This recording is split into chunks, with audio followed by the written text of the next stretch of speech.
You probably already bumped into the word affiliate, performance marketing, or CPA marketing. There are actually a few types of affiliate marketing that you can do. Here, we are concentrating on the type of affiliate marketing where your goal is to show your ad to the users that will be interested in the offer you are promoting. Ideally, some of them will take the offer, resulting in you gaining a percentage from the sale. To put it even more simply, your job here is to take customers by the hand and take them to the shop. You don't have to own the shop or the goods. You just have to find a way to bring the customer there and convince them to buy. So, how do you make money out of this? Let's go through the typical business model. A person who owns the service or the product is called the offer owner. Sometimes to promote their products, they pay the affiliate networks to increase their sales or their goals, such as getting people to download an app. Affiliate networks gather different offers from various places and pays you to promote them.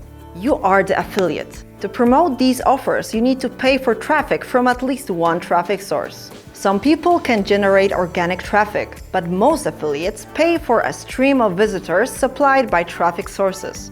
You earn money when your profits from affiliate networks are higher than the cost of the traffic from the traffic sources. So now you know the ecosystem, and you are equipped to start your affiliate journey.